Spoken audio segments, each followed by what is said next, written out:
آپ کھا نہیں رہے، پیاز ٹماٹر سبزی سب کچھ پڑی ہے مگر آپ کھا نہیں رہے، پھر آپ نے کیا کیا؟ آپ نے یہ سب کچھ ہنڈیا میں ڈال دیا، اس ہنڈیا میں گوشت بھی ہنڈیا میں چلا گیا، گم ہو گیا،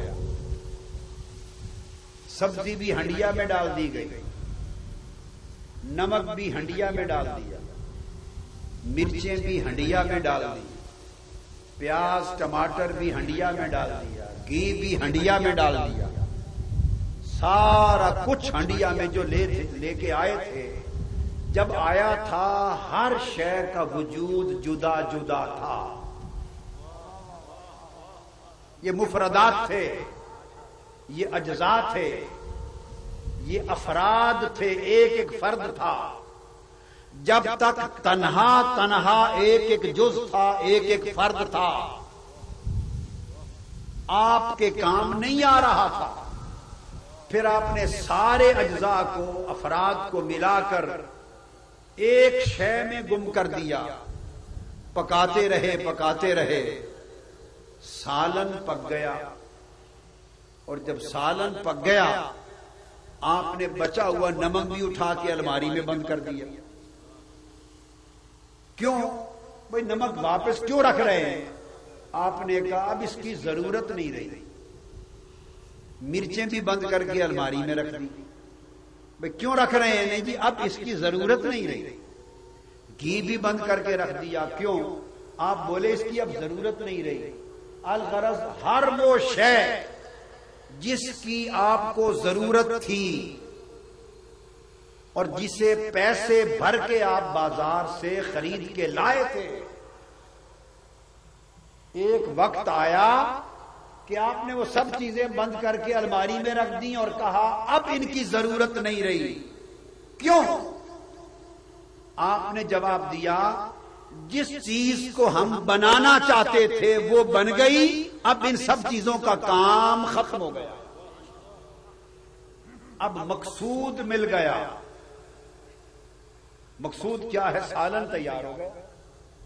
تو سالن مقصود تھا، اور سالن کی تیاری میں پیچھے جتنے اجزاء تھے، جب مقصود مل گیا، سالن مل گیا، تو سارے اجزاء، سارے ارکان، سارے افراد جو اپنی اپنی جگہ ایک وجود رکھتے تھے، ضرورت رکھتے تھے، جب آپ مقصود تک پہنچے تو ان کا کام ختم ہو گیا۔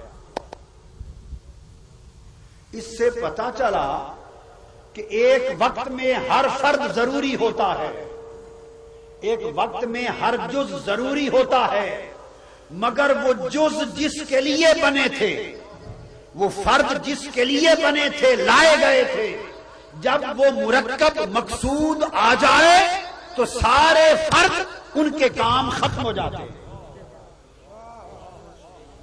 ان سب اجزاء کے کام ختم ہو جاتے ہیں۔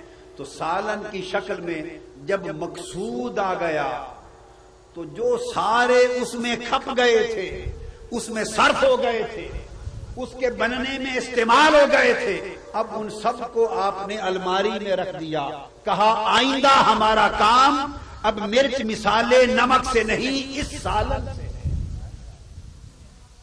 اس لیے کہ مرچ مرچ تھی، نمک نمک تھا، نمک میں مرچ نہ تھی، مرچ میں نمک نہ تھا، مسالے میں مرچ اور نمک دونوں نہ تھے، گوشت میں نمک نہ تھا، سبزی میں مرچ نہ تھی، ہر شے جدا جدا تھی۔ جو مقصود اب آپ سامنے آ گیا ہے وہ دیکھنے میں تو ایک ہے، مگر مرچ بھی اسی میں ہے، نمک بھی اسی میں ہے، گوشت بھی اسی میں ہے، سبزی بھی اسی میں ہے۔ تو جب مرکب کامل وجود میں آ جاتا ہے تو سارے اجزاء اس کے اندر شریک بھی ہوتے ہیں اور کسی کا پتہ بھی نہیں چلتا۔ اس ایک مثال کو ذہن میں رکھ لیا۔ اب ایک مثال اور دوں گا، ترتیب سے آگے بڑھیں گے۔ اسی طرح آپ یوں سمجھ لیں، آپ سیمنٹ لے آئے، بوریاں سیمنٹ کی خرید کر، سیمنٹ بھی پڑا ہے، اینٹیں بھی آ گئی، گارا بھی بن کے پڑا ہے، چونا بھی آ گیا، پتھر بھی آ گئے، اوزار بھی آ گئے، انبار لگے پڑے ہیں تمام چیزوں کے، مگر تمام چیزوں کے ہونے کے باوجود آپ رہنے کے قابل نہیں ہیں۔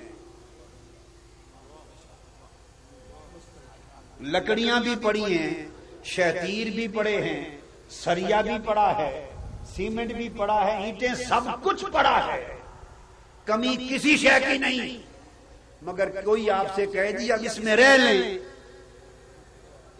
تو کہیں کس میں؟ سیمنٹ میں رہیں، اینٹوں میں رہیں، سریے میں رہیں، تو کہیں گے ہے تو ہر شے موجود مگر ابھی رہنے کا سما نہیں۔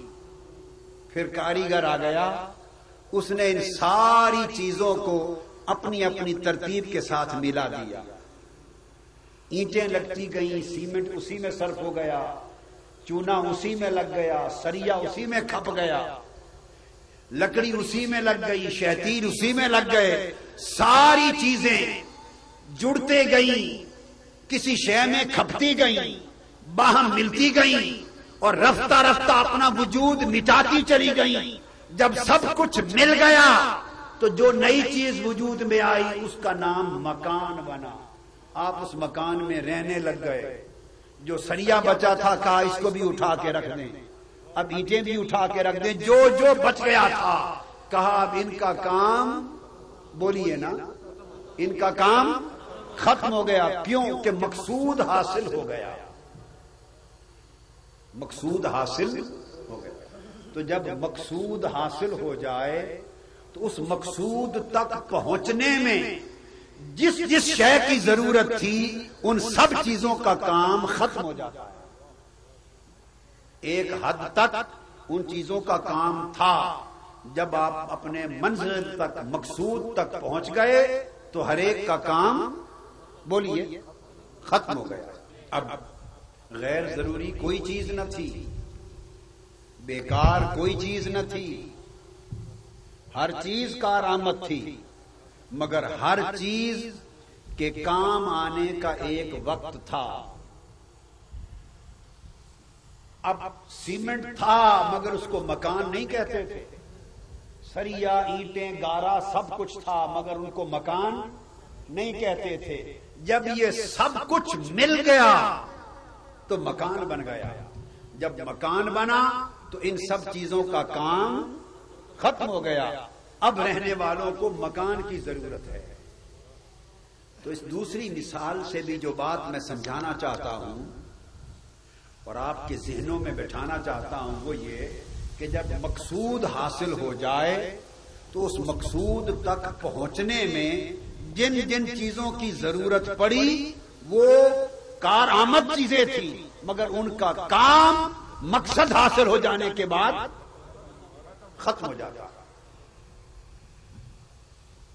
ان دو مثالوں کو سمجھنے کے بعد اب اس نظام کائنات کی طرف آ جائیے۔ رب کائنات نے اس کائنات کو بنانا چاہا، جب کائنات کو بنانا چاہا رب کائنات نے تو اس نے عناصر بنائے، پانی بھی بنایا۔ اب تو خیر سائنس کے پوائنٹ آف ویو سے یہ سب مرکب ہیں، پہلے زمانے کے یونانی فلسفی عناصر کا نام دیتے تھے، یہ مرکب ہے۔ تو پانی بھی بنایا، اس نے ہوا بنائی، مختلف چیزیں بنتی چلی گئیں، پھر مٹی بنی، گارے بنے، چلتے چلتے یہ ساری چیزیں ملی، کھپ گئی تو جمادات بن گئی۔ سب عناصر جز بن گئے جمادات کے، تو جمادات وجود میں آئے۔ سارے جمادات مقصود ہوتے، بھئی جھنڈا نیچے کرو، اگر جمادات مقصود ہوتے تو کائنات کی تخلیق کی حرکت آگے نہ ہوتی۔ اگر سیمنٹ، گارا، اینٹیں مقصود ہوتے تو عمل آگے نہ بڑھتا، وہیں رک جاتا۔ یاد رکھ لیں، اگر عمل آگے بڑھے اور عمل میں حرکت جاری رہے، آگے بڑھے